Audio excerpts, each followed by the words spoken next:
네. 네. 또 한 주 만에 뵙습니다. 반갑습니다. 우리 옆에 분들하고 한번 인사 나눴으면 좋겠는데요. 이번 주 2주차 쉽지 않으셨죠? 율법 읽어 내려가신다고. 예, 그리고 여러 가지 그 어려운 통독의 시간들을 일주일 동안 또 잘 보내셨거든요.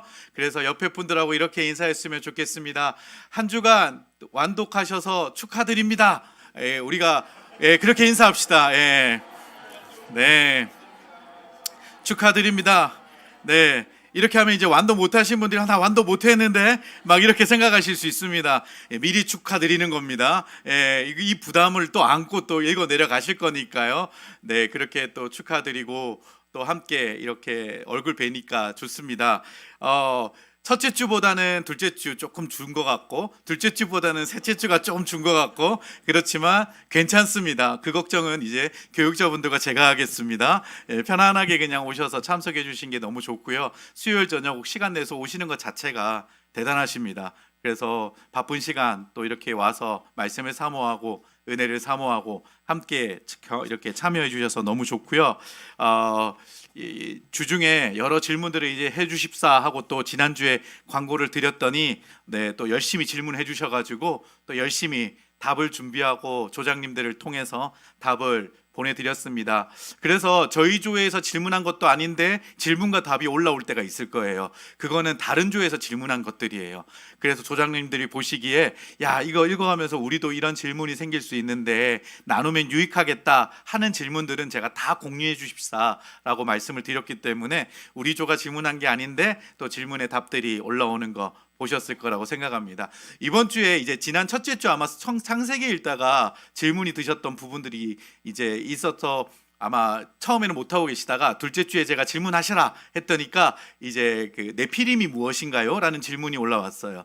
그래서 제가 또 자료를 열심히 찾았습니다. 여러분들이 잘 모르시겠지만 제 컴퓨터에는 아주 보물 파일이 하나가 있습니다. 뭐냐면은 제가 성경통독 그래도 꽤 여러 번 오래 했잖아요. 처음에는 답해드리고 넘어가고 답해드리고 넘어가다가 그 다음부터 어떤 생각이 들었냐면 야, 이 답을 조금 저장해놔야 되겠다.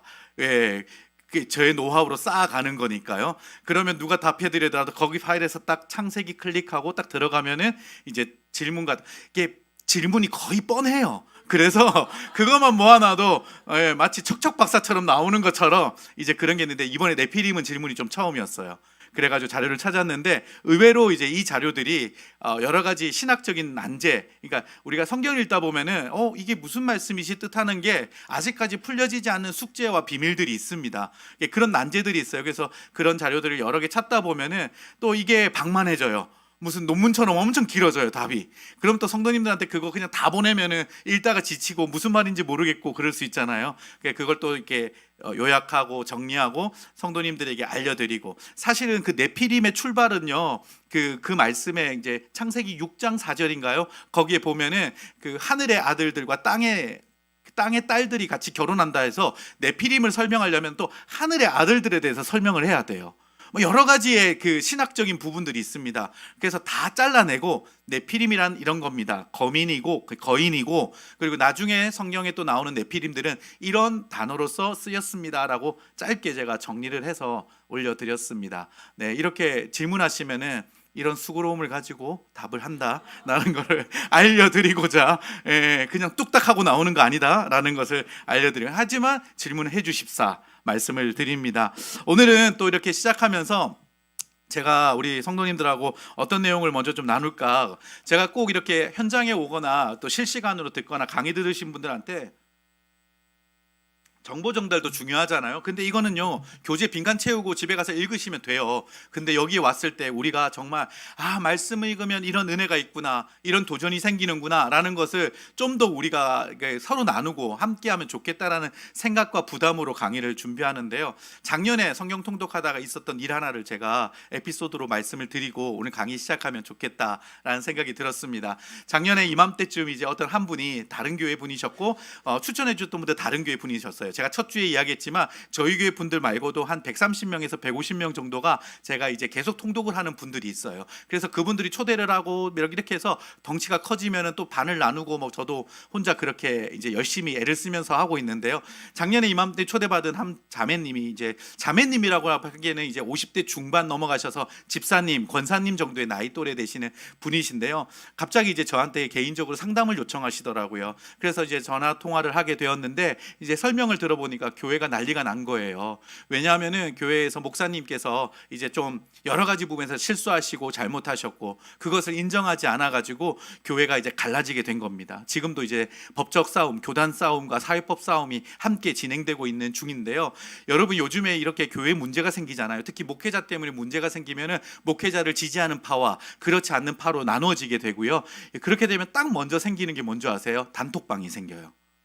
예. 단톡방이 생겨요. 그래서 이 집사님이 어떤 마음으로 저한테 상담을 했냐면요, 자기 교회에 이제 집사, 권사, 여성 성도님들을 중심으로 해서 처음에는 이 문제에 대해서 어떻게 생각할까 해서 단톡방이 한 70명, 80명이 들어와 가지고 단톡방이 형성되었대요. 그럼 어떤 문제, 어떤 일들이 그 안에서 일어나게 될까요? 맨날 이제 그 목사를 흉보는 일들이 나오는 거예요. 반대파에서는 그 목사가 이랬다더라, 저랬다더라, 이거를 이제 저장해놔야 된다. 오늘은 또 누굴 만나서 이런 말을 했다더라. 녹음 파일이 막 올라오고 막 그거를 보고 붕괴하고 일주일 동안 그것만 묵상하고 있고 막 이런 일들이 생기는 거죠. 예.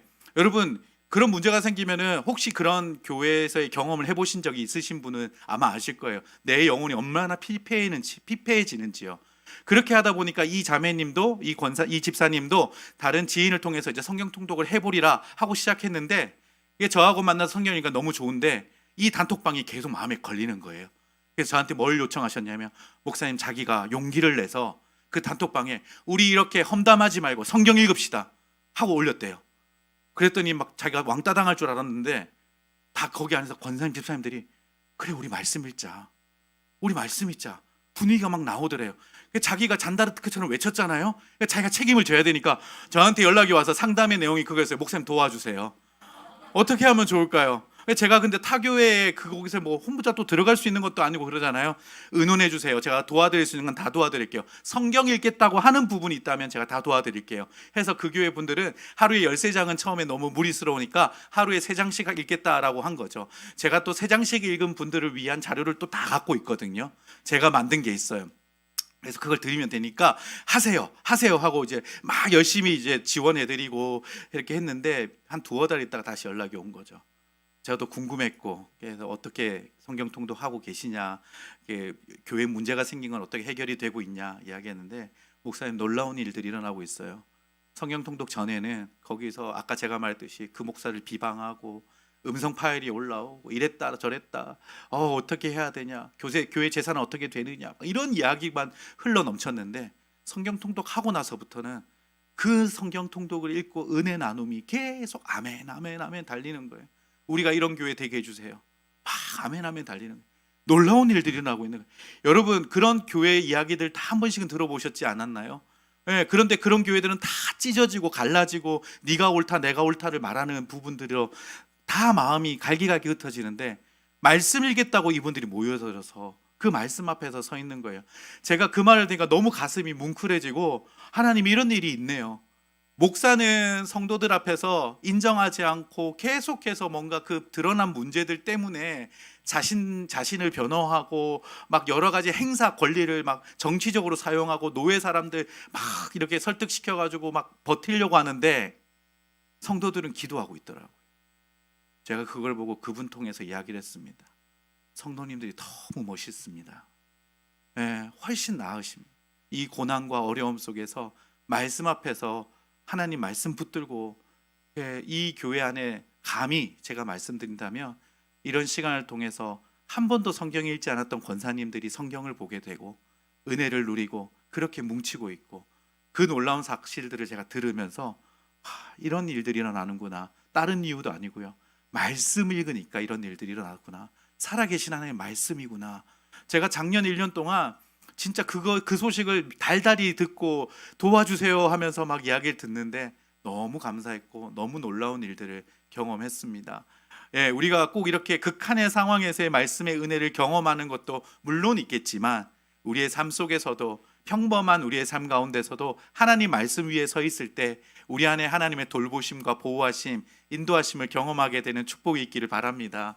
네, 그럼 우리 이제 강의를 본격적으로 한번 시작해 볼까요? 여러분 교재 29페이지를 펼쳐 주시면 좋을 것 같습니다. 자, 이제 3주차 저희가 신명기 살짝 맛보면서 끝냈던 이 2주차 뒤에 이제 신명기 6장부터 저희가 사무엘상 1장, 사무엘상 이제 저희가 다음 주에 여기 모일 때는 사무엘상도 살짝 맛보면서 이제 다시 만나게 될 거라고 생각합니다. 이번 주는 그러면 어떤 성경들을 읽게 될까요? 신명기 대부분을 읽게 되겠죠. 신명기 다음에 여호수아, 사사기, 룻기 이렇게 하고 사무엘상 살짝 들어가게 됩니다. 여러분 이번 주 잘 읽어내신 분들은요, 일단 한숨 돌리시면 돼요. 어떤 부분에서 돌리시면 되냐면은 이만큼 빡세고 어려운 건 한 8주차, 9주차까지는 없어요. 왜냐하면 역사서가 쭉 읽어 내려가기 때문에 또 이렇게 히스토리가 그리고 이야기식으로 쭉 전개되는 거는 조금 편안하게 읽어가거든요.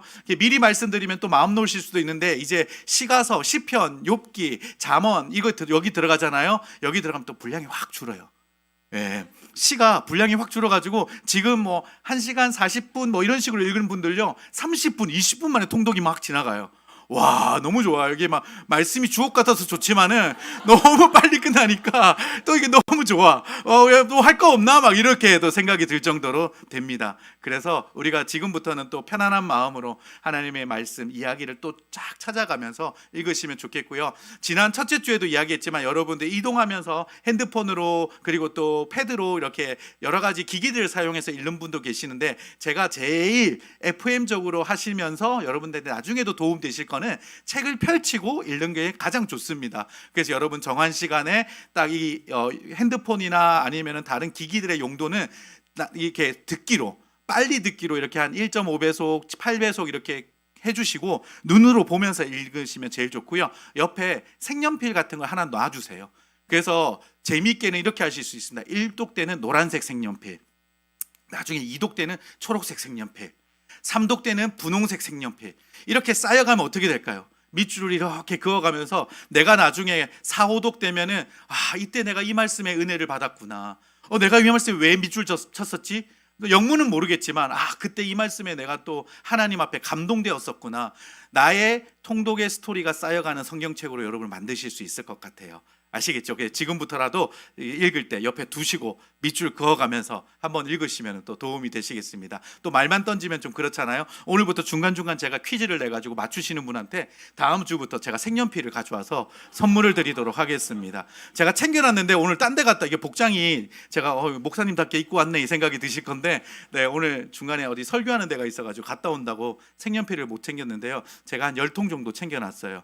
12색, 죄송합니다. 10색, 10색 들어가 있는 거 색연필 통을 챙겨놨으니까 퀴즈 맞히시는 분한테, 지난주에는 제가 케냐 커피를 드렸다면 이제 오늘부터 퀴즈 맞히시면은 제가 이제 또 색연필을 선물로 드리겠습니다. 이제 쓸데없는 이야기 안 하고요. 들어가겠습니다.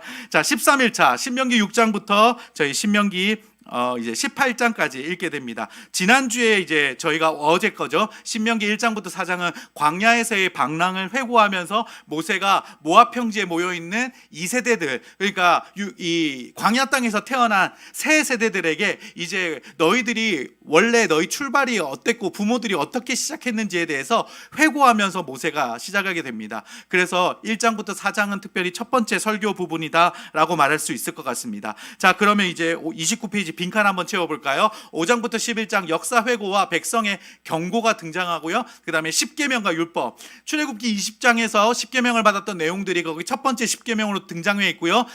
신명기 5장에서 두 번째 십계명, 이 내용이 함께 등장하고 있습니다. 다르기 때문에 두 번째가 아니라 이제 회고하면서 출애굽 당시에 시내산에서 십계명을 받았다라는 것을 모세가 이야기해주고 있는 것이죠. 자, 밑에 오타가 있어서 바로 읽으면서 체크해 볼게요. 자, 5장에서 모세는 가나안 당이 아니라 가나안 땅입니다.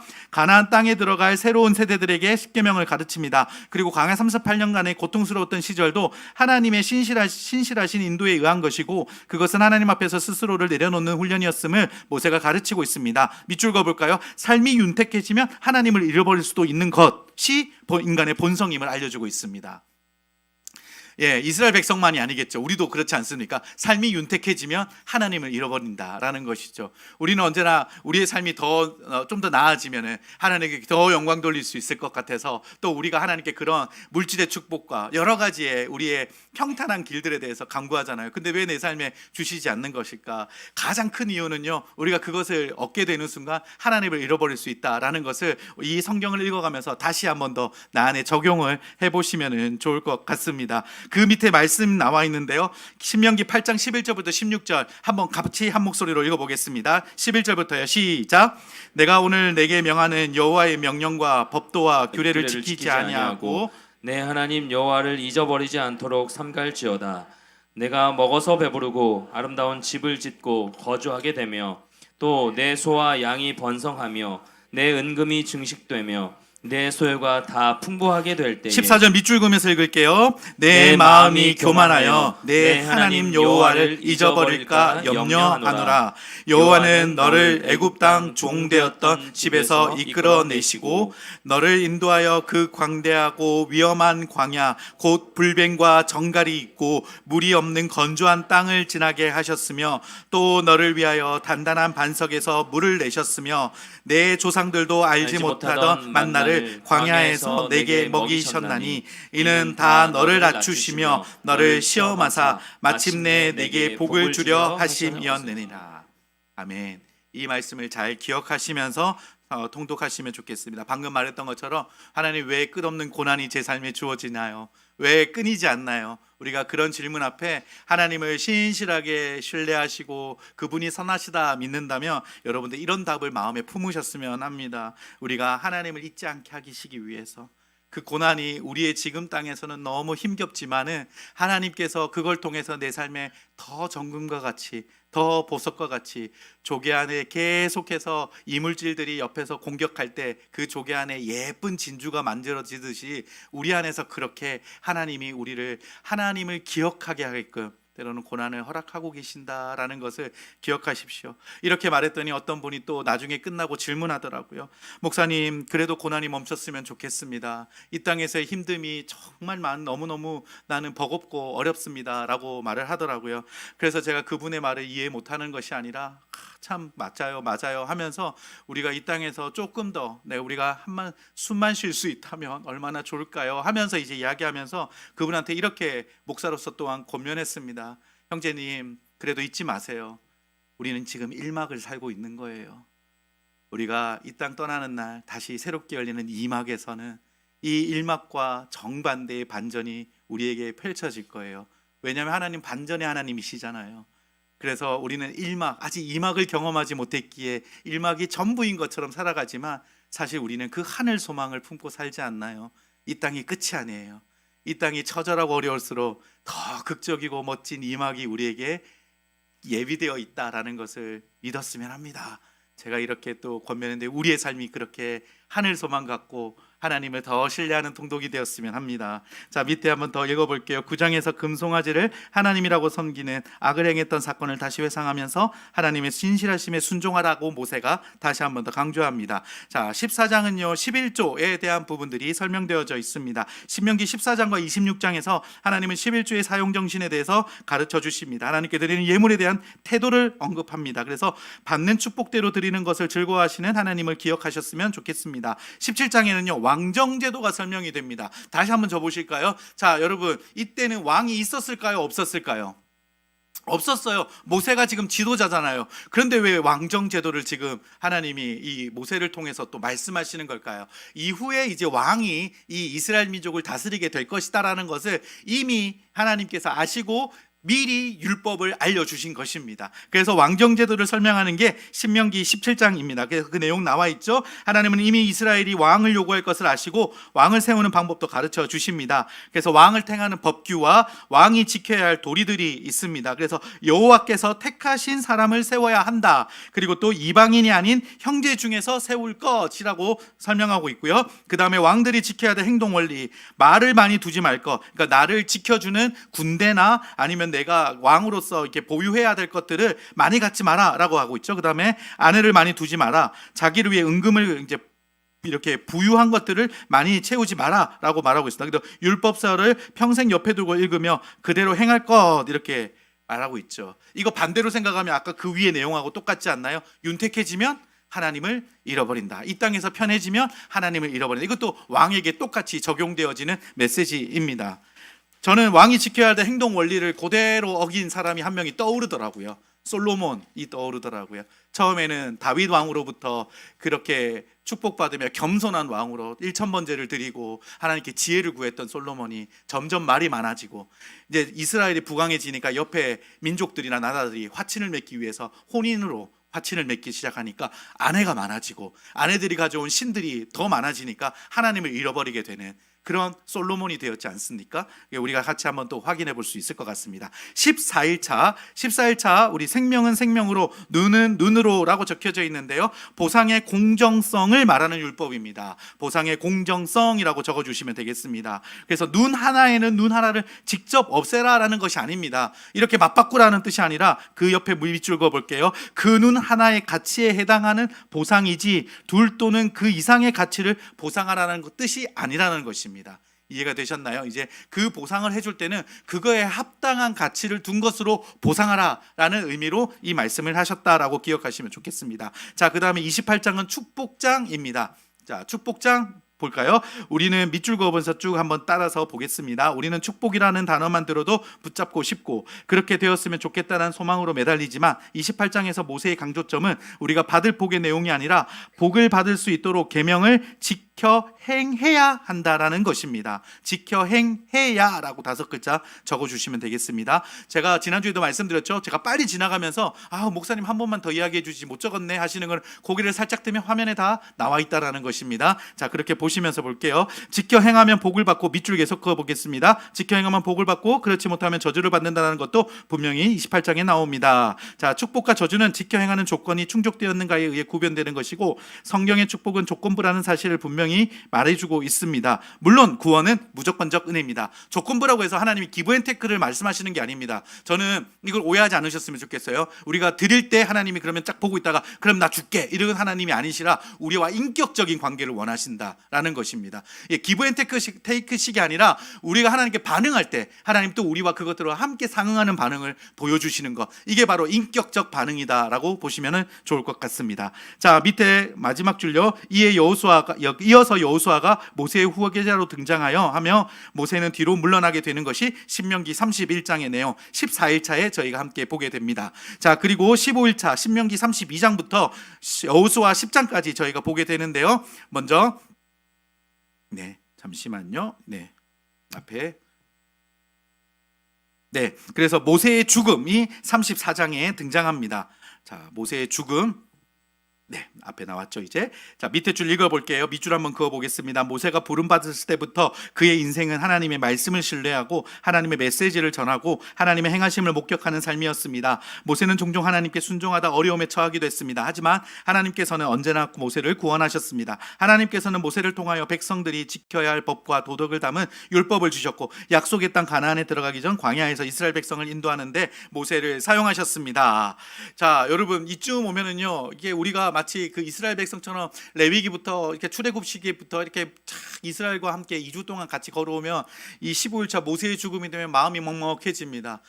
그래, 모세도 같이 가나안 땅에 들어가서 하나님이 또 이렇게 약속하신 땅, 그동안 40년 동안 함께 인도했던 그 땅을 함께 보고 그곳에서 하나님이 데려가셨으면 얼마나 좋았을까. 하나님 너무 좀 약간 매몰차신 거 아닌가 이런 생각이 들 때가 있죠. 실제로 이런 질문들도 되게 많이 받습니다. 하나님 너무하신 거 아닌가요? 이런 이야기도 듣습니다. 아니 그거 한번 실수했다고 모세를 확 데려가시고 너무 매몰차세요 이런 이야기 하는데, 제가 그 이야기도 살짝 동의가 돼가지고 답을 잘 못했었어요. 그렇죠, 하나님 조금 아쉽네요 막 이런 생각이 들었어요. 근데 하루는 기도하다가 하나님 제 마음에 어떤 마음을 주셨냐면요, 야 먼저 데려가는 게 축복이니 아니면은 거기서 끝까지 가나안 땅 들어서 나쁜 짓 하고 있는 이스라엘 백성들 보면서 열불 일어나고 화병 걸리는 모세가 축복이니. 제 마음에 그런 마음을 주시더라고요. 맞다, 우리가 임하기 축복인데 하나님이 여기까지 너 사명 다 됐다 하고 이렇게 딱 데려가시고 모세가 얼마나 홀가분했을까요? 책임과 부담을 다 내려놓고 하나님 부르셨을 때 달란트 비유의 그 말씀처럼 착하고 충성된 종아, 네가 충성하였으니 이제 내 잔치에 참여만 하면 된다. 딴 거가 아니다. 이렇게 하나님 모세에게 그렇게 말씀하시지 않았을까요? 그러니까 모세는 어떻게 보면 거기까지인 거죠. 우리가 볼 때는 야, 모세가 좀 더 가고 좀 더 뭔가를 보고 하면 더 좋았을 텐데, 하나님은 또 그렇게 거기서 잠깐 멈추게 하시고 하나님 품으로 불러주셨다라는 것을 우리가 기억하면서 이 말씀도 같이 쭉 보시면 좋겠습니다. 밑에 이제 모세가 죽음을 앞두고 이제 있는 그 장면에서 제가 자료로 한번 죽음으로 살펴보는 모세의 인생 8가지 사건들 한번 정리를 해봤으니까요, 참고해 주시면 되겠습니다. 여러분 혹시 여기 이런 자료들이 나온다고 다시 성경을 뒤적거리면서 읽는 분들은 안 계시겠죠? 그냥 참고로 읽으시면 됩니다. 2번 반복해서 읽으실 필요 없습니다. 네, 좋습니다. 다음 장 가겠습니다. 이제 저희는 이번 주에 여호수아서를 함께 읽게 됩니다. 여호수아 옆에 한번 예수 그리스도는 하고 이제 밑줄에 적어볼까요? 예수 그리스도는 우리 구원의 대장. 여호수아가 그런 대장 역할을 하잖아요. 그리고 또 구약에서요, 예수님을 상징하는 인물들이 여러 명 등장하거든요. 창세기에는 요셉이 그러하고요. 이제 여호수아가 실제로 여호수아라는 이름 자체도요, 나중에 아람어 이제 헬라어로 예수라는 이름과 같은 단어거든요. 이 여호수아가 또 예수님을 상징하는 인물이기도 합니다. 자, 저자는 여호수아고요. 주제는 약속의 땅을 정복하는 이스라엘을 말하고 있습니다. 핵심 단어는요, 정복입니다. 자, 여기서 잠깐 퀴즈 한번 들어갑니다. 창세기부터 우리 신명기까지 모세오경 핵심 단어 지금 안 보고 말하실 수 있는 분? 네, 패스하겠습니다. 네, 저희가 핵심 단어 하나씩 말하고 있잖아요. 꼭 외울 필요는 없습니다. 그냥 혹시 기억하고 계시는 혹시 특별한 분이 계실까봐 제가 한번 물어봤거든요. 창세기 때는 시작이라고 이야기했고요. 출애굽기는 뭐였죠? 전 적어놨습니다. 구속. 그 다음에 레위기는 거룩과 성결, 민수기는 방황, 그 다음에 신명기는 언약. 이렇게 저희가 단어로 정리를 한 번씩 또 이렇게 자료에 있으니까, 여러분 이 자료는 많은 자료 내용들이 풍성하게 들어가 있으니까 한 번씩 읽으면서 단어도 한번 정리해 보세요. 핵심 단어 정복입니다. 자, 내용을 보실까요? 모세에 이어 이스라엘 지도자가 된 여호수아가 풍요와 우상숭배에 젖어 있던 가나안의 타락한 주민들을 멸절시켜 그 땅을 점령하고 각 지파들에게 정복한 땅을 분배하기까지 기록입니다. 이를 통해 전쟁의 승리는 하나님의 손에 하나님에 대한 순종 여부에 달려 있으며, 하나님에 대한 불순종은 공의의 심판이 임한다라는 것을 알게 된다. 해서 하나님께 전쟁이 속해 있다라는 것을 여호수아를 통해서 알려주시고 있습니다. 1장부터 12장은요 가나안 정복 전쟁에 대해서 이야기하고 있고요. 13장부터 21장은요 이제 그 정복한 땅에 대한 분배와 그 다음에 아직 정복하지 못한 땅까지 이제 그 지파들별로 나눠주는 것 작업이 기록되어져 있습니다. 그리고 22장부터 24장은 여호수아가 이제 죽기 전에 마지막으로 이스라엘 백성들에게 당부하는 내용까지 기록되어져 있습니다. 특징의 3번 한번 보실까요? 본서에 나타난 이스라엘의 전쟁은 영적 전쟁을 의미하기도 하며, 가나안 족속은 인간의 본질적인 죄악과 정욕, 부패와 타락 등을 의미하기도 한다라고 말씀드릴 수 있습니다. 자, 모세와 여호수아가 비슷한 점이 있거든요. 유사성 1, 2, 3, 4번이 있습니다. 뭐 이번에 보시면은요 이제 강을 건넜다, 뭐 바다를 건넜다, 이런 것도 이제 비슷한 면이고요. 전쟁에서 승리하고 땅을 분배했다, 뭐 이런 것들도 이제 비슷한 면들이 있습니다. 자, 밑에 볼게요. 여호수아 옆에 한번 적어볼까요? 하나님의 정탐꾼에서 이스라엘의 지도자로. 하나님의 정탐꾼에서 이스라엘의 지도자로. 에브라임 지파인 눈의 아들 여호수아는 모세를 섬기는 사람이며, 제가 눈에 따옴표를 넣은 거는 성경 읽다가 눈의 아들 여호수아라고 해가지고 혹시 지금까지 우리 보는 눈에 대해서 생각했던 분들도 혹시 이게 바라보는 눈의 아들 막 이게 상징적인 의미 막 별명 이렇게 생각하는, 아닙니다. 실제 이름이라는 것을 표현하려고 그냥 다운편에 넣어놨습니다. 눈의 아들 여호수아는 모세를 섬기는 사람이었고요. 이스라엘의 인도자였습니다. 자, 그리고 하나님께서 모세에게 이스라엘 백성에게 주시기로 한 약속의 땅을 정탐하기 위해 12 정탐꾼을 보내라 명령하실 때 그 가데스 바네아에서요 모세는 이스라엘 에브라임 지파의 대표로 여호수아를 선택합니다. 그리고 또다시 살았던 사람은 유다 지파의 갈렙이 함께 이렇게 보고 와서 하나님의 약속을 믿자 이렇게 선포해가지고 2명이 끝까지 살아남게 되죠. 자, 이 문단은 나중에 천천히 한번 또 보시면 좋을 것 같고요. 두 번째 문단, 모세가 죽은 후, 여기서부터 한번 밑줄 그으면서 같이 읽어보겠습니다. 모세가 죽은 후 하나님께서는 여호수아와 함께할 것을 약속하시고 그에게 승리를 주십니다. 백성들은 그들이 이전에 모세를 따랐듯이 여호수아를 따르고 복종하겠다고 약속을 합니다. 여호수아는 이스라엘 백성을 이끌고 전쟁에서 연이어 승리하고 약속의 땅을 정복합니다. 하나님께서는 계속해서 놀라운 힘과 은혜로 적의 성벽을 무너뜨리시고 여호수아가 간절히 기도했을 때 태양을 멈추기도 하셨습니다. 여호수아는 계속되는 전투에서 계속되는 승리를 경험합니다. 하지만 여호수아도 보물을 전부 없애라는 하나님의 명령을 어기고 일부를 보관하여 패배를 맛보기도 합니다. 여호수아가 보관했다는 게 아니라 아간이라는 사람이 보관하게 돼서 아이성 패배로 연결되어지죠. 그래서 밑에 아간이라고 쓰시면 되겠습니다. 하나님을 사랑하는 여호수아는 이스라엘 백성이 다시금 하나님과 언약하도록 이끕니다.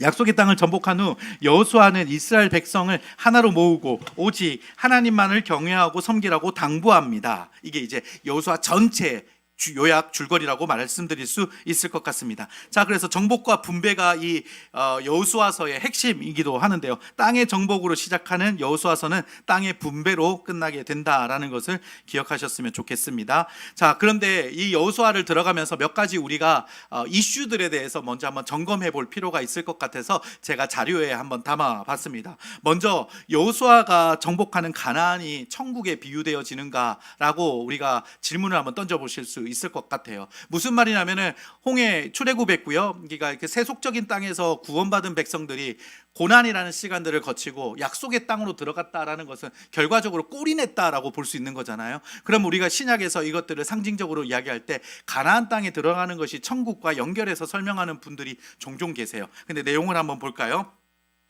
제가 읽어볼게요. 가나안이 흔히 천국에 비유된다고 합니다. 이집트 노예 시절은 불신의 시절, 홍해를 건너는 것은 세례받는 신자가 되는 것, 광야 생활은 현재의 삶, 요단을 건너는 것은 죽음을 의미하고 가나안에 들어가는 것은 천국을 들어간다는 것으로 설명하는 경우를 듣거나 본 적이 있을 것입니다. 그러나 호주의 신학자 시드로 백스터는 그에 져서 성경탐구 여호수아 편에서 가나안이 천국에 비유될 수 없는 이유를 설명합니다. 밑줄 그어볼까요? 가나안은 투쟁하여 정복할 대상이라는 겁니다. 천국이라면 우리가 거기서 누리는 것이지 전쟁하고 그리고 또 그거 쫓아내고 하는 게 아니잖아요. 그런데 가나안은 투쟁하고 정복할 곳입니다. 계속 읽어볼게요. 광야의 시기와는 다르게 본격적인 전투가 나타나는 곳이 가나안입니다. 그래서 가나안이 평안을 누리는 천국의 모습을 보여주는 곳이 아니라는 것입니다.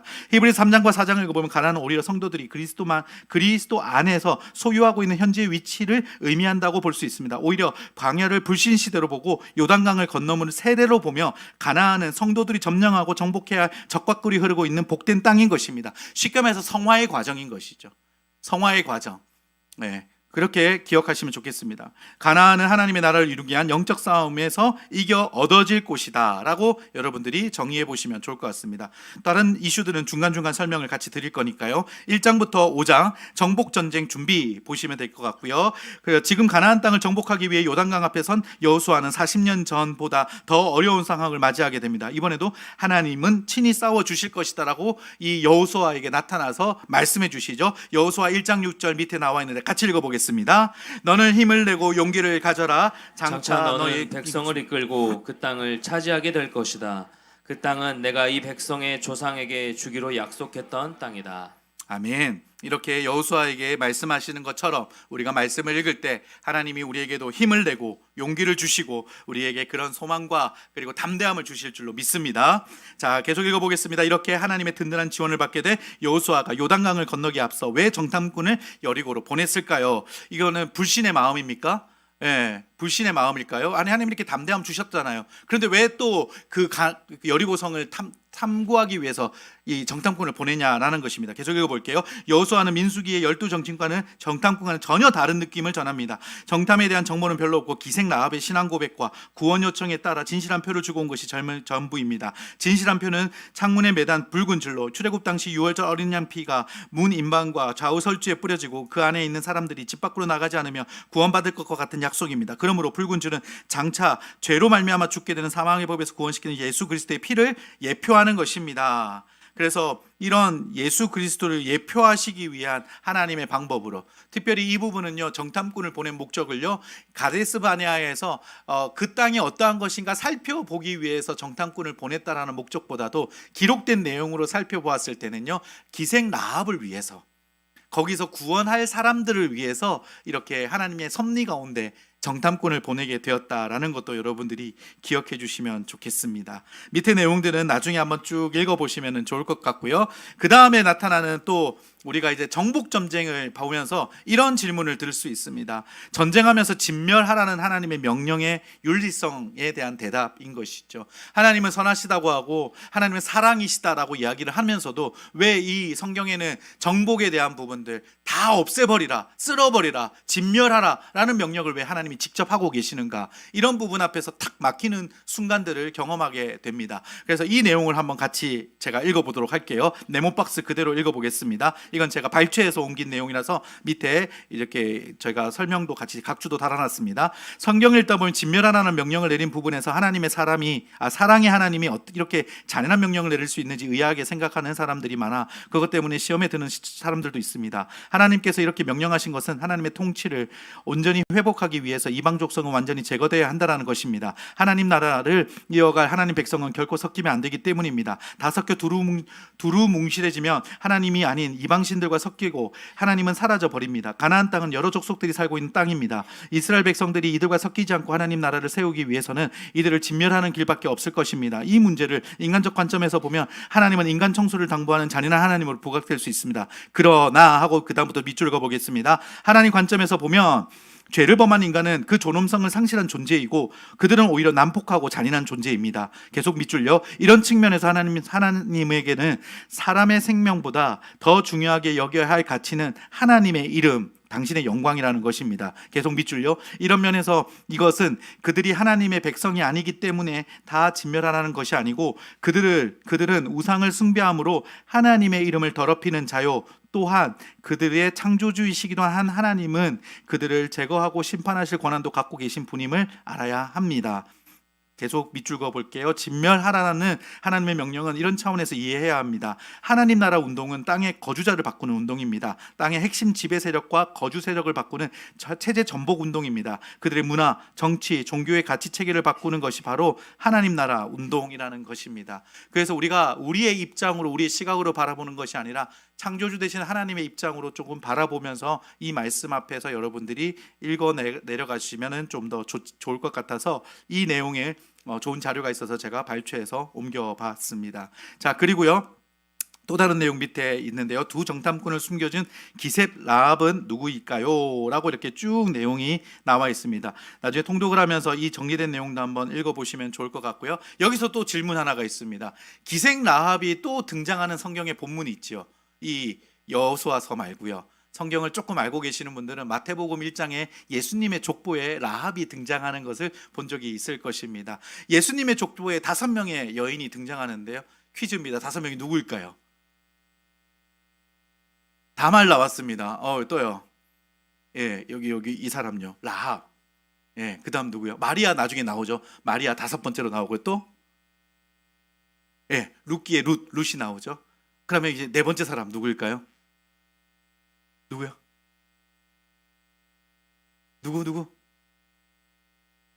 성경에 그들은 우리아의 아내 밧세바인데요. 우리아의 아내라고 마태복음 1장에 등장하죠. 이렇게 5명의 여인이 등장합니다.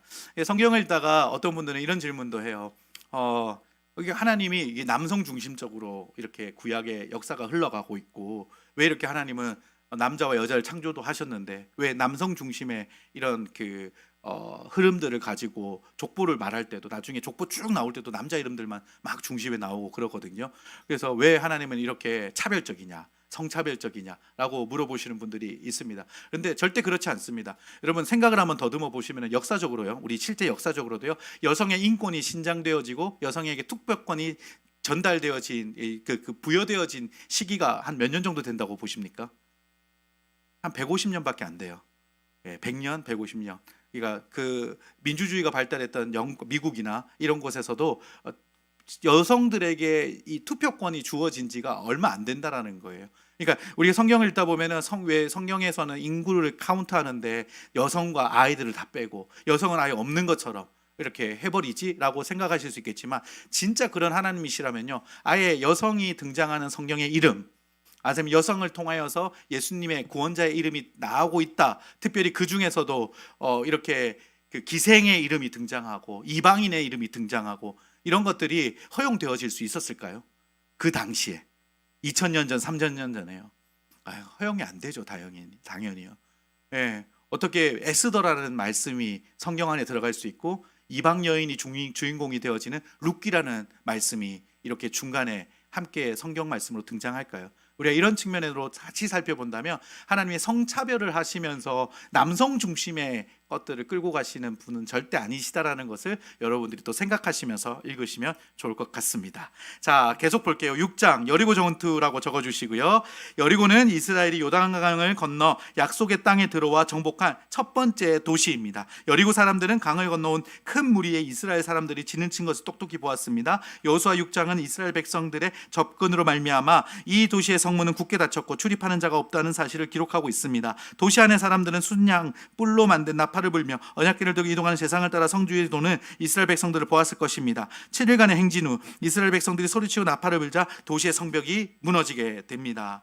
자, 그렇게 해서 이렇게 여호수아가 첫 번째 전투, 하나님이 말씀하신 그대로 순종했을 때 승리를 경험하는 여호수아의 전투를, 여리고의 전투를 경험하게 됩니다. 한 장 넘겨볼까요? 7장 8장은요 아이성 패배와 전복 전쟁, 아이성이라고 먼저 적어주십시오. 아까 제가 요약 부분에서 말씀드렸던 것처럼 아간의 범죄가 이 아이성 실패로 인하여서 등장하게 되는 것입니다. 자, 여리고성의 승리는 가나안 정복 전쟁의 영적 전쟁의 힘이 아니라 믿음으로 순종하며 승리한다는 것을 하나님께서 알려주신 사건이었습니다. 하지만 교만해서 불순종하면 패배한다는 것을 아이성 전투를 통해서 보여주시는 것입니다. 아간이라는 한 사람의 불순종이 실패로 연결되는 것입니다. 하나님의 영광을 가린 아간의 범죄는 탐욕스러운 육신의 정욕입니다. 그리스도는 육신의 죄를 정복하시기 위해 아간 같은 우리가 가야 할 아골골짜기의 소망의 문이 되게 하시려고 유월절 어린 양이 되시어 해골 죽음의 골짜기로 그분이 대신 가셨습니다. 그리고 계속되는 가나안 전복 전쟁은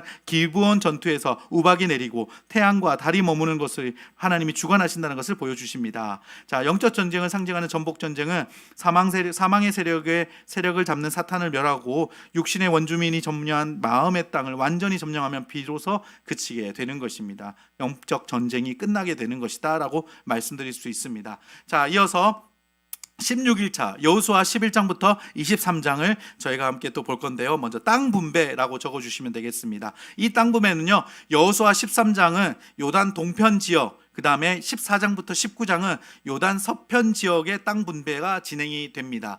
요단 동편 지역, 요단 서편 지역, 그 위에 가나안이라고 적어주시면 될 것 같아요. 그래서 여러분들 그 옆에 이제 지도가 있으시죠? 지도에 보시면은 앞에 화면에도 이렇게 나와 있는데요. 복잡하게 돼 있잖아요. 복잡하게 돼 있는데 단순하게 보시면 이렇게 긋고 나서 여기가 지중해면은 이게 이제 갈릴리 바다, 그다음에 줄 하나 끊고 밑에 또 동그라미 크게 치면요, 이 줄이 요단강, 밑에가 사해 바다입니다. 그렇게 해서 이 요단강을 중심으로 동쪽은 여기가 그 신명기 말씀을 받았던 모압 평지가 이쪽에 있는 거고요. 여기가 이제 앞으로 계속 살펴볼 갈릴리 땅이라는 것을 확보해서 우리가 볼 수 있습니다. 그래서 12지파 땅 분배를 여러분들 보실 수 있고요. 서쪽, 그러니까 동편에 먼저 땅 분배를 받은 지파가 2지파 반입니다. 2지파 반, 거기 어디냐면은요, 갑지파, 르우벤 지파, 므낫세 반지파. 그러니까 0.5가 므낫세 반지파. 저 노란색으로 보이시죠? 그 노란색이 지금 요단강 서쪽에 딱 가운데 부분에 또 노란색이 있잖아요. 거기가 또 이제 므낫세 반지파가 거기에 또 땅을 분배받게 됩니다. 이렇게 2지파 반이 동쪽 편에, 그 다음에 가나안 서쪽 편에는 나머지 지파들이 이제 배정을 받게 되는 것입니다.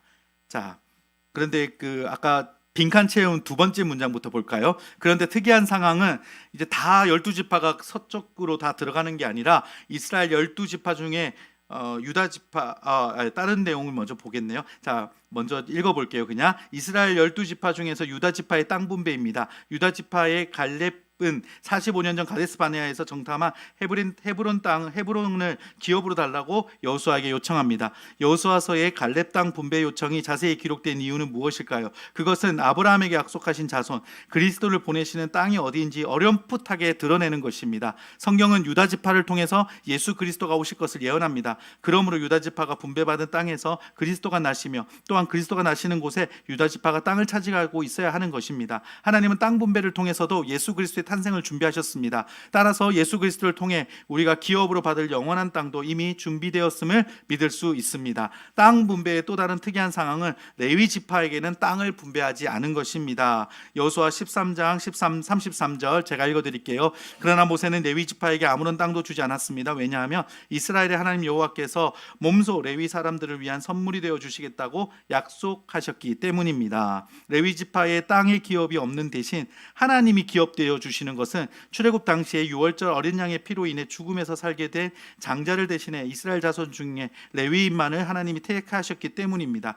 그들의 역할은 성막을 관리하며 하나님의 제사를 맡으며 각 지파에게 하나님의 율법을 가르치는 것입니다. 그래서 그들은 도피성을 포함한 48개 성읍에 흩어져 이스라엘 백성에게 하나님의 말씀을 잘 가르쳐서 그들의 기업이 영적으로 하나님의 것이 되게 하시는 사명을 받았습니다. 오늘 하나님이 택하신 성도의 사명이기도 한 것입니다. 네, 이렇게 설명할 수 있습니다. 자, 한 장 넘겨보겠습니다. 22장부터 24장은요 여호수아의 죽음과 유언이 이제 나타납니다. 땅 분배가 다 끝났어요.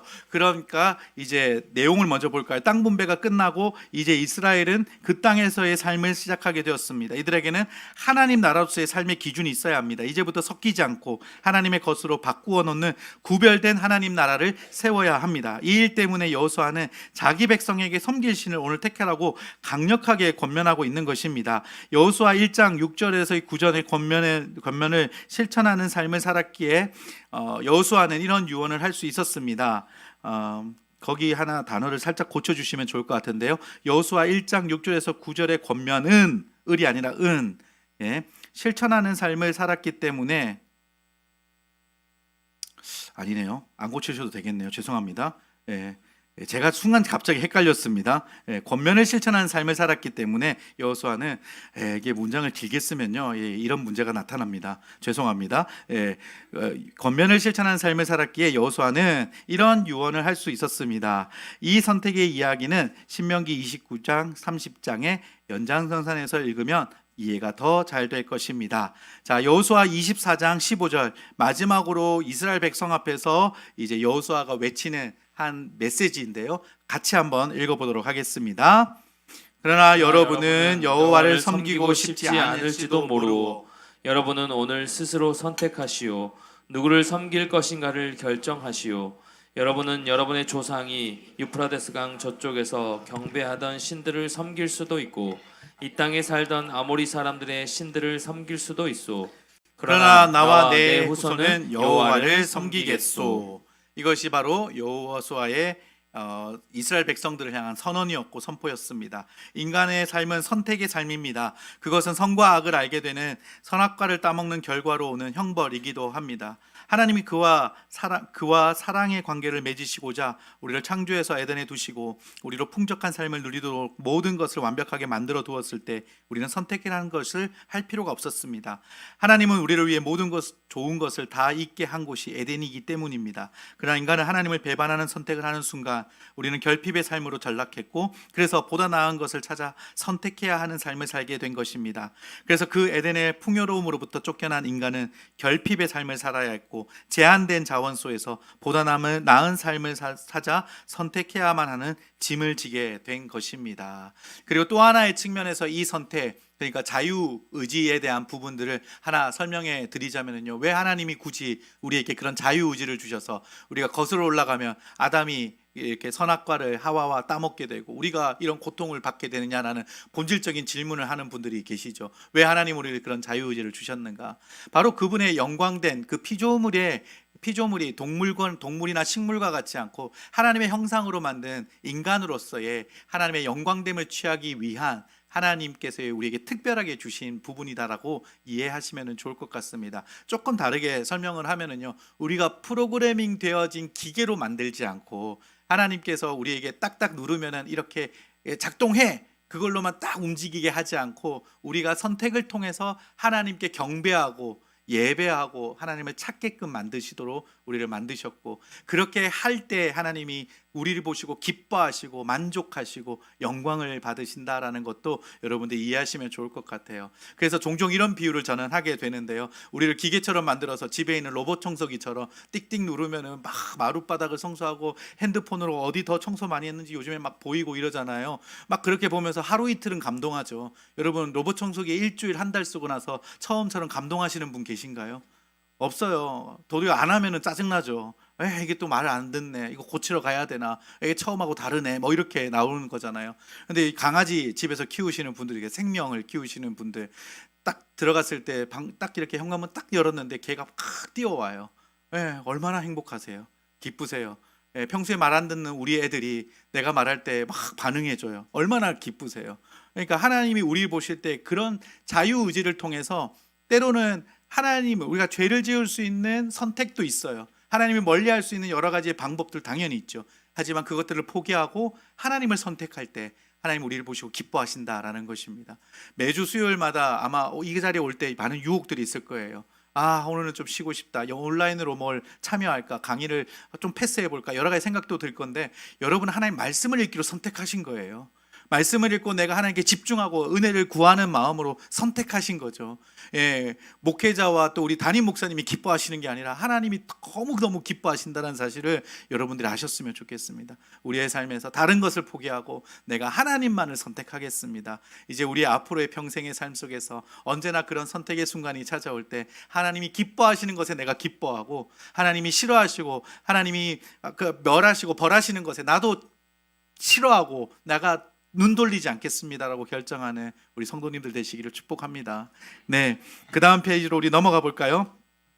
자, 17일차입니다. 자, 우리가 이제 다음 주 월요일 되면은 17일차를 읽게 되는데요. 여호수아 24장부터 사사기 12장으로 저희가 넘어가면서 사사기 내용을 이제 살펴보려고 합니다. 제가 성경 중에서 제일 읽기 힘든 저 나름대로의 힘든 부분이 사사기 부분입니다. 여러분은 어떠십니까? 나중에 한번 읽으면서 보시면 되겠고, 요즘에 이제 TV나 아니면은 그 OTT, 넷플릭스나 이런 거 보면은 처음 시작할 때 이게 몇 세 이렇게 이상 볼 수 있다라고 12세, 15세, 18세 뭐 이렇게 붙잖아요.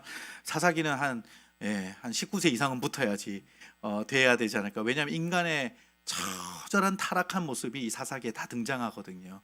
그래서 나중에 이제 뒷장으로 쭉 가면 갈수록 17장 넘어가는 스토리를 보면 볼수록 어떻게 하나님의 백성들이 이럴 수 있지?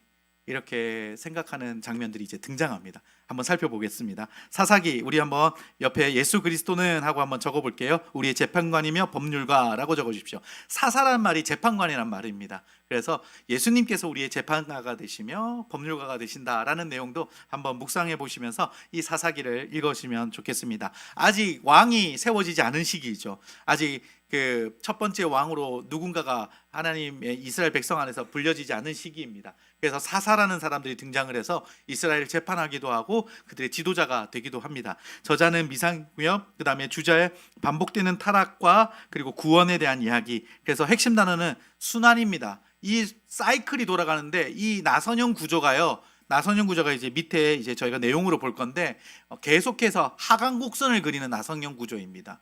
그러니까 상승 곡선을 그리면서 하나님 바라보고 막 올라가는 나선형 구조가 아니라 계속해서 죄악에 빠지게 되는 하강 곡선이 나타난다는 거죠. 내용을 한번 살펴보도록 하겠습니다. 내용은요, 여호수아가 죽은 후부터 이스라엘의 통일왕국 초기까지 사울 왕에 등극하기 이전까지 350년에 400년 동안의 기간을 기록하고 있다.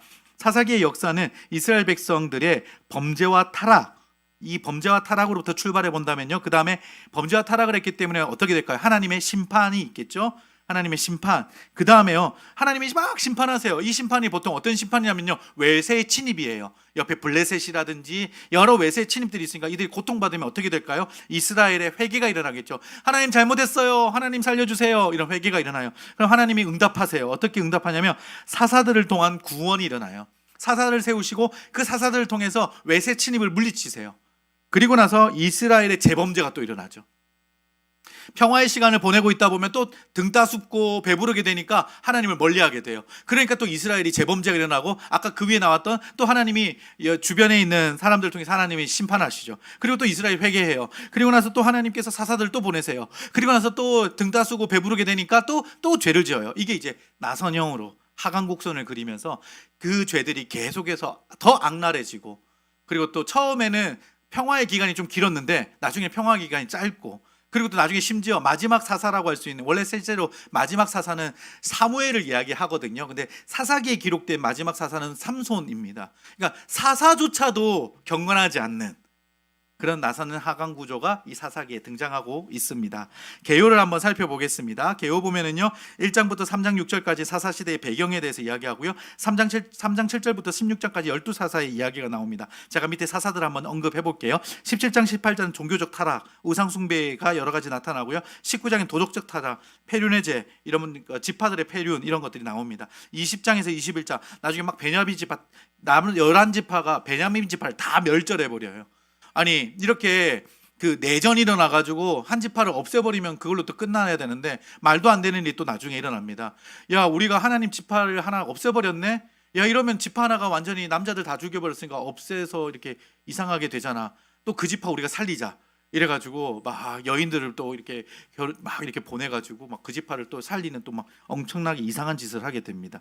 예, 그런 내용들이 사사기에 기록되어 있다는 것입니다. 그래서 특징 1번요. 여호수아 시대의 순종으로 인한 승리와는 대조적으로 인한 암흑상, 그러니까 암흑의 시대상을 보여줍니다. 사사들의 대표적인 유형들은 겁 많았던 기드온, 그다음에 왼손잡이 에훗, 여선지자 드보라, 잘못된 맹세로 외동딸을 죽이게 한 입다, 그다음에 이성에 약한, 여자에 약한 나실인, 삼손 등의 부족한 면모를 지닌 사람들이 사사로 세워졌다라는 것도 특징입니다. 반복되는 실패 속에서도 깨닫지 못하는 이스라엘의 영적 상태를 정확하게 표현하며 나선형처럼 추락해 나가는 나선형 하강의 역사관을 보여주고 있습니다. 자, 12명의 사사 여러분들 아시나요? 예, 퀴즈 아닙니다. 그냥 아시는지 물어봤습니다. 삼손 전도는 아실 것 같고, 아까 말했던 기드온 아시잖아요. 제가 앞에 화면에 적었는데 오세 삼드기 도라입산 엘랍손, 예, 이게 12명입니다. 오세 진드기 아니고요. 오세 삼드기. 예, 오세 삼드기 도라입산 엘랍손. 화면 보면서 해볼게요. 온니엘, 에훗, 삼손의 삼갈, 드보라, 기드온, 누구요? 돌라, 예, 야일, 입다, 저보다 더 잘하시네요. 예, 입산, 그 다음에 엘은 누구죠? 엘론, 압돈, 예, 삼손까지 이렇게 12명의 사사입니다. 그리고 맨 밑에 제가 작은 글자로 나왔는데, 아까 말씀드렸듯이 사무엘은 마지막 사사이나 사사기에 등장했기 때문에 12명으로 정리했습니다. 보시면 지파들도 다 달라요. 중간에 유다 지파가 2명 정도 겹치긴 하지만요, 평화의 기간도 이게 득술난숙이죠. 처음에는 길었어요. 온니엘이 40년, 에훗이 다스릴 때는 80년. 삼갈은 그런 내용은 등장하지 않고 아낫의 아들이며 소모는 막대기로 블레셋 사람 600명을 죽였다라고 3장에 잠깐 등장하는 사사입니다. 드보라 때도 40년, 기드온 때도 40년의 평화가 있었는데 갈수록 이제 그 연차가 줄어들면서 나서는 하강의 구조가 보인다라고 이해하시면 되겠습니다. 한 장 더 넘겨보시면은요, 사사들이 활동했던 지도가 이제 나타나 있습니다. 보시는 것과 같이 이제 사사들이 어디에 있었는지가 이제 동그라미로 표시가 되어져 있죠. 온니엘은 아래쪽으로 쭉 내려오시면은 그 유다가 그 분홍색 색깔로 유다 지파가 이렇게 표시가 되어 있는데, 거기에 헤브론 밑에 드빌이죠. 드빌의 1번이 있습니다. 이런 식으로 이제 여러분들이 한번 찾아서 보실 수 있을 것 같고, 사사들만 여기 지도에 나와 있는 게 아니라 나중에 우리가 선지자들도 보게 되는데, 주요 선지자들이 어디에 활동했는지 같은 지도 안에 있어서 내용이 있어서 그거는 남색으로 표시가 되어져 있더라고요. 한번 보시면은 또 도움이 되실 것 같습니다. 대충 이런 위치에 있었구나라고 보시면 되겠죠. 그래서 그 단지파의 마지막 사사가 삼손이었잖아요. 단지파 땅에 보시면은 소라라는 지역에 11번이라고 삼손이 위치했던 부분 있죠. 그래서 블레셋하고 가까웠던 거예요. 그래서 블레셋에 가서 막 쳐들어가가지고 딱 때려 죽이기도 하고, 막 소문은 막대기 가지고 막 이렇게 턱뼈로 막 때리기도 하고 막 했던 게 블레셋에 가까웠던 위치였구나라고도 확인해 볼 수 있습니다.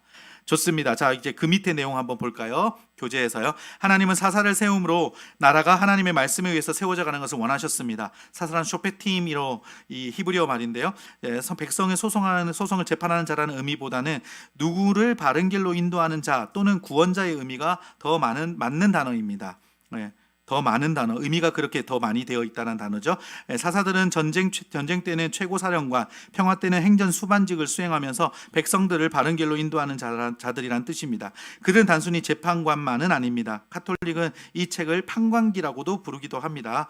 자, 사사를 세우는 하나님의 이유는 여호와만이 왕이시며 또 그분은 그분의 통치권을 수행할 가장 놀랄 만한 통로가 될 만한 사람들을 선택할 수 있으며 또 선택하신다는 사실을 보여주는 중요한 의미를 지니고 있습니다. 땅을 전복하고 분배받은 이스라엘의 각 지파는 가나안의 우상 문화를 완전히 몰아내는 것에 실패합니다. 그 결과로 그들은 하나님을 의지하지 아니하고 그들의 각기 소견대로 살게 되었습니다. 이스라엘은 그 소견대로 행함으로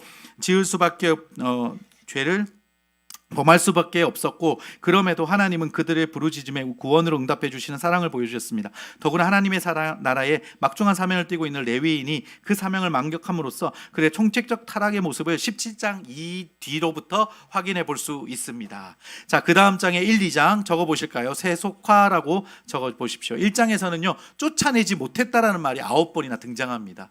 그래서 세대가 지날수록 바로바로 하나님을 잊어버리는 세대들이 등장했다라는 것을 배경으로 설명하고 있죠. 3장부터 10장은 사사들이라고 기록해 주시면 되겠습니다. 하나님은 이방 민족을 남겨두십니다. 이방 민족을 통한 하나님의 시험은 올무가 아니라 훈련으로 하나님만 의지하게 하려는 것이었습니다. 이는 하나님의 백성을 아들로 대우하시는 특혜와 같은 훈련입니다.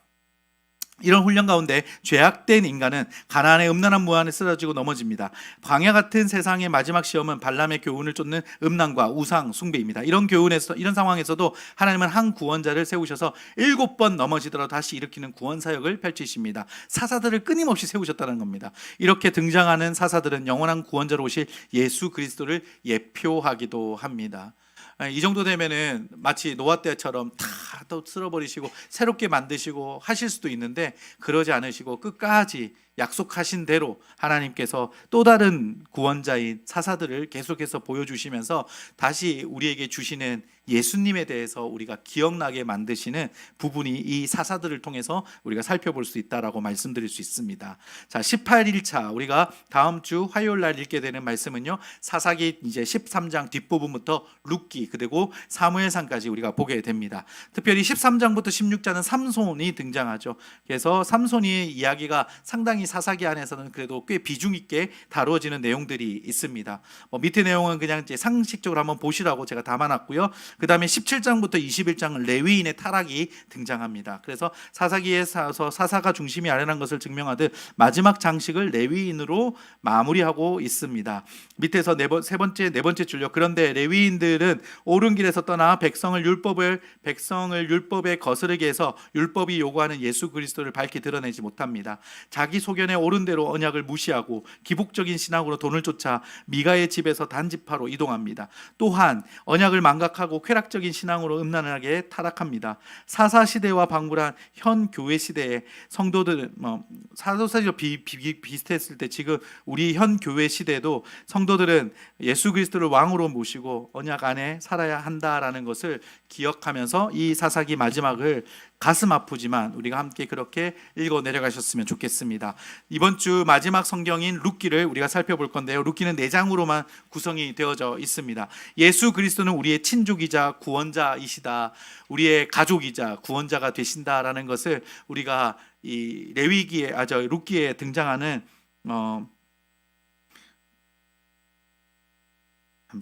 레위기 보아스를 보면서 또 다시 예수님을 우리가 생각해 볼 수 있을 것 같습니다. 저자는 미상이고요. 주제는 구속입니다.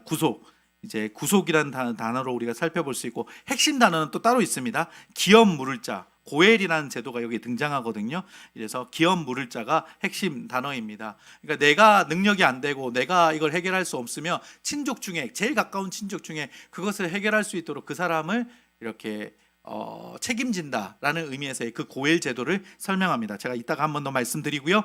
자, 내용을 보시면 우상 숭배와 전쟁을 올려줬던 사사 시대의 배경입니다. 그 경건한 신앙심을 지닌 젊은 과부 룻과 룻의 시어머니를 향한 애틋하고 헌신적인 사랑을 기록하고 있습니다. 이방 여인 룻은 마침내 보아스의 아내가 되어 메시아의 조상이 되는, 그러니까 예수님의 조상이 되는 영광을 얻게 됩니다. 계호는 1, 2장 헌신적인 룻의 사랑, 그 다음에 3, 4장 룻의 사랑에 대한 보상들이 기록되어져 있습니다. 특징들은 나중에 한번 천천히 읽어보시면 되는데 2번 한번 보실까요? 아까 제가 중간에 설명했던 내용이 잠깐 등장하거든요. 성경에는 여자의 이름을 제목으로 한 두 권의 책이 제목으로 한 두 권의 책이 있습니다. 그것은 룻기와 에스더로 고대 근동의 엄격한 가부장적 환경을 고려할 때 이는 파격적이라고 할 만합니다. 특히 룻기는 책 전체의 내용을 한 여인이 차지하고 있는 유일한 책이 되는 것입니다. 쭉 보시면 될 것 같고요. 그 다음에 구약에서는 단순히 선민사상만 강조한 책들만 있는 게 아닙니다. 이렇게 룻기처럼 이방 여인의 구원에 대한 부분도 강조하고 있고요. 또한 선지서로 가봤을 때도 이방인의 그 구원에 대한 것들을 언급하고 있는 책들이 있습니다. 특징 6번 한번 보실까요? 유사 메시지를 담은 책 이렇게 보시면 첫 번째 요나가 그렇다라는 것이죠. 그래서 구원의 보편성, 이방인 구원에 대해서 이야기를 하고요. 조금 대조적인 책이라고 한다면 에스더서를 말할 수 있습니다. 선민사상을 더 강조하고 있는 책이라고도 볼 수 있을 것 같습니다. 자, 그래서 1, 2장 나오미 가정에 대한 이야기가 이제 나타나고요. 3, 4장 롯의 축복에 대한 이야기가 등장합니다. 자, 내용 한번 제가 읽어볼게요. 사사시대는 우상숭배의 영적인 흉년으로 인해 육적인 흉년의 기근과 압제가 극심한 시기였습니다. 이 시기에 나오미의 가정은 베들레헴에서 모압으로 이주해 10년 동안 지내게 됩니다. 모압에서 나오미의 남편과 두 아들이 죽게 되고 모압 출신 며느리 룻이 시어머니를 따라 베들레헴으로 오게 됩니다. 이스라엘의 왕이 없다고 소견에 옳은 대로 행했던 때에 이방 여인 룻은 시어머니 나오미에게 하나님을 왕으로 섬기겠다라고 고백합니다. 이방인이 하나님의 가종이 되는 방법은 정복시대 라합이 그랬듯 언약 안에서 들어오는 고백입니다. 나오미의 가정은 나약한 여인 둘뿐이었지만 보리밭 추수 때에 기업 물을 짜인 보아스의 밭에서 다시 기업을 회복할 소망을 추수하게 됩니다. 이 소망은 암울한 시대에 한 줄기 빛으로 오시는 예수 그리스도의 탄생을 예고합니다. 모압 땅에서 남편의 죽음으로 과부가 된 룻은 베들레헴에서 보아스를 만나 새롭게 회복됩니다. 베들레헴이 어떤 곳이죠? 베들레헴은 예수 그리스도가 탄생하실 곳입니다. 이곳에서 보아스는 예수 그리스도가 탄생하실 유다 지파와 연결되어 있고 룻은 다윗 줄기에서 오시는 예수 그리스도의 족보의 기록이 되는 것입니다. 그래서 룻기의 맨 마지막에 이 룻과 보아스가 결혼해서 낳은 사람으로부터 짧은 족보가 등장하면서 이제 이새와 다윗으로 연결되어지는 메시지를 우리가 이제 이어서 보실 수 있을 것 같습니다. 자, 아까 이야기했던 기업 물을 자에 대한 간단한 설명을 같이 담고 있는데요. 같이 제가 한번 읽어보겠습니다. 고일이라는 제도인데요. 이 단어는 빚 때문에 팔린 재산의 소유권을 다시 획득하는 데 사용되었습니다. 이게 레위기 25장에 등장하고 있는 율법입니다. 자손이 없어 죽은 사람의 이름을 회복하여 보존시키는 데 사용했습니다. 고엘의 가장 큰 의미는 고일이란 단어가 하나님을 대하여 구속자라는 뜻으로 쓰이는 경우입니다. 하나님은 사람을 영육간의 죽음에서 구속하시는 주권을 가지신 분입니다. 이 구속자 고엘이란 말은 이사야 40장에서 66장에 가장 많이 등장하고 있습니다. 그래서 이렇게 기업 물을 자가 되어주신, 우리에게 영원한 생명을 책임져 주신 바로 예수님을 우리가 기억하면서 룻기를 또한 읽으신다면 좀 더 우리가 그 주님의 사랑 앞에 서지 않을까 생각이 듭니다. 그래서 우리는 이번 주 신명기 6장부터 이제 룻기를 읽고 마지막 사무엘상 1장으로 등장하는데요. 다음 주 이제 사무엘상 한 장만 걸치기 때문에 1장을 읽고 오시면 다음 주 강의 때는 이제 사무엘상부터 제가 이제 강의를 좀 하면서 여러분들한테 설명을 드리려고 합니다. 자, 이렇게 우리가 이제 3주 차도 한번 힘껏 달려보면서 우리가 같이 함께 말씀의 은혜를 누리셨으면 좋겠습니다. 아직 제가 조장님들한테 2주차까지의 그 진도표를 아직 받진 않았습니다. 요청을 안 했던 이유는 오늘 저녁 12시까지 이번 주가 벌금 주간이라고 아까 목사님도 말씀해 주셨잖아요. 12시까지 읽으시면 됩니다. 읽으시면은 벌금에서 자유로워지는 은혜를 경험하실 수 있습니다. 그래서 읽으시고 저는 이제 내일 아침에 조장님들한테 그동안 이제 12시까지 체크한 부분들에 대해서 받고 우리가 또 함께 같이 축하하고 격려할 건데, 제가 보면서 놀라운 거는 이 분위기가 느껴지거든요. 분위기가 느껴지는데 주와 함께 교회 많은 성도님들이 이렇게 말씀을 읽어내는데 2주차 때도 큰 무리 없이 열심히 읽고 있으시다라는 게 막 느껴지고 있습니다. 아닌가요? 저만의 착각인가요? 네, 우리가 3주 차에는 좀 더 이렇게 딱딱하고 이해가 되지 않거나 아니면 어려운 단어가 있는 게 아니라 좀 불편한 내용들도 있겠지만은 전체적인 히스토리가 쭉 연결되어지고 있다라는 것을 기억하시고 함께 이 말씀을 읽으셨으면 좋겠습니다. 그러면 우리 지난주엔 제가 막 달리다가 시간이 너무 지나가지고 깜빡했는데요. 저는 늘 강의 마치고 우리가 다시 힘차게 한번 통독해 봅시다라는 마음으로 화이팅을 외치는데 오늘 화이팅 외치고 제가 한번 우리 이번 주차에 대한 기도 제목을 같이 나눈 다음에 기도하면서 이 시간 계속해서 기도의 시간으로 연결했으면 좋겠습니다. 제가 3주차 이러면은 화이팅 하고 먼저 한번 외치시면 좋겠습니다. 3주차 화이팅! 감사합니다. 네, 뭔가 딱 떨어지니까 너무 좋은데요. 네, 오늘 쭉 메시지를 보면서 이번 3주차와 무엇이 기대가 되시나요?